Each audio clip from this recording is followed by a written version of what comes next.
එතකොට අපි අද කතා කරනවා උපස්ථිතිවාදය. හරි. උපස්ථිතිවාදය අද දවසේ තියෙන පාඩම. හරි. උපස්ථිතිවාදය. එතකොට උපස්ථිතිවාදය පුනරුදයෙන් පස්සේ බිහි වෙන කලා සම්ප්‍රදායක් තමයි උපස්ථිතිවාදය කියලා. නේද?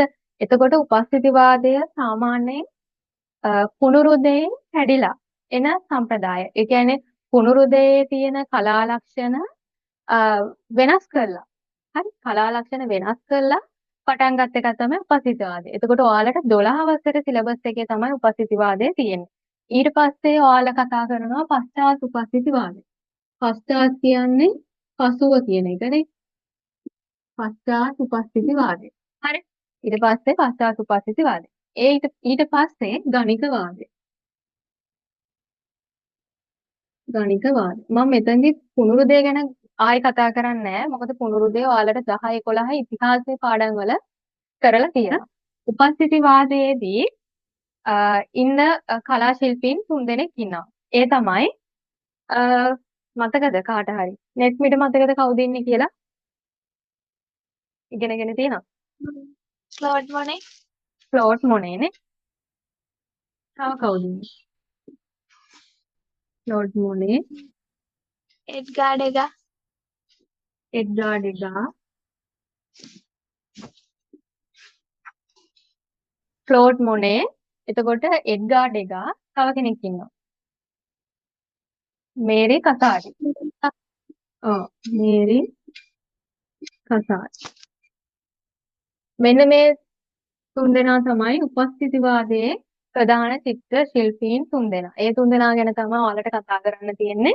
එතකොට මේ 3 දෙනාගේ තියෙන චිත්‍ර මෙයාලගේ මූර්ති මුකුත් හම්බ වෙන්නේ නැහැ. චිත්‍ර විතරයි අපිට හම්බ වෙන්නේ. ඒතකොට ඒ චිත්‍ර ගැන අපි කතා කරගෙන යමු. හරි.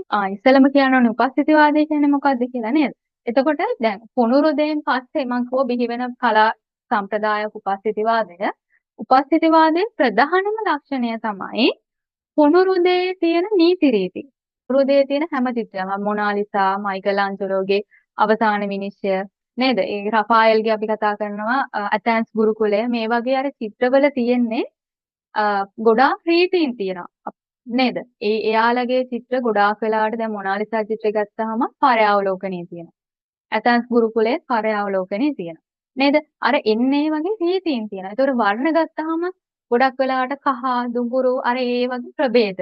එතකොට වර්ණ තවරලා තියෙන්නේ කොහොමද? සදු ගමන. ඒ කියන්නේ දුමක් විදිහට හැම චිත්‍රයක්ම මේ විදිහට කරලා තියෙනවා. එතනින් එහාට කිසි දෙයක් යාලා කරලා නැහැ. නේද? ඒ වගේම ආලේඛ චිත්‍ර. ගොඩක් වෙලාවට ඔය මැඩෝනා චිත්‍ර කියන්නේ එතකොට ජේසුතුමායේ කන්‍යාතුමියයි දෙන්නගේ චිත්‍ර.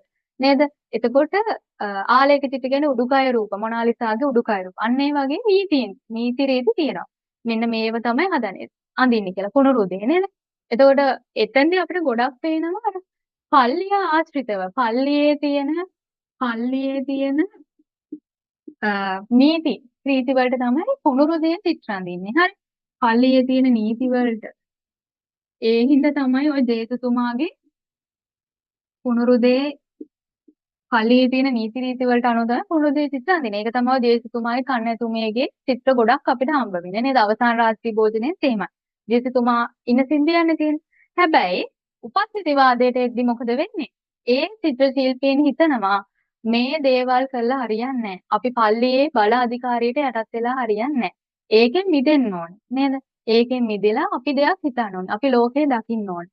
නේද? ඒ නිසා චිත්‍ර ශිල්පීන් කණ්ඩායමක් එකතු වෙනවා. මෙන්න මේ කාලේ. ඒ කියන්නේ පුනරුදයෙන් පස්සේ පුනරුදේ අවසාන භාගයේදී කණ්ඩායමක් එකතු වෙලා එයාලා කලා සංගමයක් හදනවා. උපස්ථිතිවාදය කියන්නේ ඒකට. අර පුනරුදේ තියෙන නීති රීති මේවා ගොඩක් වෙලාවට එයාලා භාවිතා කරන්නේ හරි පරයාවලෝකනය අයින් කරනවා. හරිද? එතකොට අර සඳු ගමන කියන වර්ණ භාවිතය ගොඩක් වෙලාවට දකින්න ලැබෙන්නේ. එතකොට වර්ණ ගොඩක් වෙලාවට අර පින්සලට ගොඩක් අරගෙන තවරලා හරි. එතකොට වර්ණ පැච් විදිහට කියන්නේ ඒ වගේ වර්ණ පාවිච්චි කරනවා. තෙල් සායම් මාධ්‍ය පාවිච්චි කරනවා. එතකොට චිත්‍රවල තේමා ගොඩක් වෙලාවට වෙනස් වෙනවා. පුනරුදේ චිත්‍රවල තේමා නිර්මාණය කරන්නේ ක්‍රිස්තු දහමත් එක්ක. ක්‍රිස්තු දහමේ කතා පුවත්. මේක හොඳට අහගෙන ඉන්න. මොකද ප්‍රශ්න අහද්දී ඔය කියන්නේ යුග දෙකක සංසන්දනය කරලා ඒ ලෙවල් වල ප්‍රශ්න අහනවා. හරි. ගොඩක් වෙලාවට දැන් මෑත කාලේදී ප්‍රශ්නයක් අහලා නැහැ. ඒ නිසා අනුමාන ප්‍රශ්නයක් විදිහට මට හිතෙනවා පුනරුදය උපස්ථිතිවාදය දෙක සංසන්දනය කරලා ප්‍රශ්නයක් එන්න පුළුවන් කියලා. ඒ නිසා හොඳට අහගෙන ඉන්න පාඩම. පුනරුදයේ තියෙන්නේ ක්‍රිස්තු දහමේ කතා පුවත් නිර්මාණය කරනවා. උපස්ථිතිවාදයේදී වෙන්නේ මේක නිර්මාණයක් වෙන්නේ ස්වභාවික ලෝකයේ තේමා නිර්මාණය කරනවා. ස්වභාවික ලෝකයේ තේමා. හරි. ස්වභාවික ලෝකයේ තේමා නිර්මාණය කරනවා. එතකොට ක්‍රිස්තු දහමේ එන කතාපුවා ගොඩාක් වෙලාවට අවම විදිහට තමයි ඇත්තටම දකින්න ලැබෙන්නෙම නැති තරම්. හරි. එතකොට ස්වභාවික ලෝකයේ තේමා ගත්තහම ගොඩක් වෙලාවට ගස් කොළන් මිනිස්සුන්ගේ ජීවන රටා ජීවිතයේ දෛනික ජීවිතයේ එදිනදා ජීවිතේ මිනිස්සුන්ගේ. හරි. ඒ වගේම ගංගා ඇලදොල වගේ දේවල් නිර්මාණය කරනවා. හරි. එතකොට එයාලා පල්ලියෙන් මිදිලා පල්ලියෙන් එළියට ඇවිල්ලා ලෝකෙ දිහා බලනව මොනවද මිනිස්සු කරන්නේ මොන වගේ දේවල්ද ඒගොල්ලෝට ඕනි කියලා. එතකොට දැන් ගස් කොළන් වගේ දේවල් ඇත්තටම ලෝකයේ ස්වභාවික ආලෝකය වැටුනහම ගස් කොළන් වල තියෙන හැඩරුව ඒ අස්වභාවික ආලෝකය වැන්නහම ඒවැය තියෙන වර්ණවල වෙනස් වීම හිතන්න දැන් උදේ පාන්දර ඉර එළිය ගඟකට වැටුනහම අර රත්තරන් පාට වගේ ආලෝකයක් එනවනේ නේද? අන්න ඒ වගේ වෙනස් වීම. එතකොට ඒක උදේ වැටෙද්දි ආලෝකය කොහොමද? ඊට පස්සේ දවල් වෙද්දි එතන වෙනස් වෙන්නේ කොහොමද? අන්න ඒ වගේ අර ටිකක් සංකීර්ණව ටිකක් ඉස්සරහට දෙයක් හිතලා උපස්ථිතිවාදී චිත්‍ර ශිල්පීන් චිත්‍ර නිර්මාණය කරනවා. හරිද?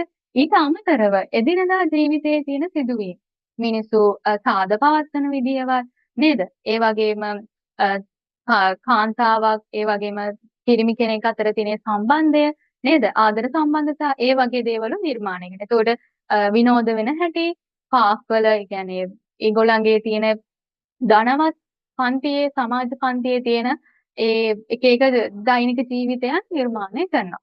හරිද? ඒක තමයි උපස්ථිතිවාදයේදී තියෙන. ගොඩක් වෙලාවට ධනවත් සමාජ පන්තියේ මිනිස්සුන්ගේ ජීවිතය නිර්මාණය කිරීමක් සිද්ධ කරනවා. හරිද?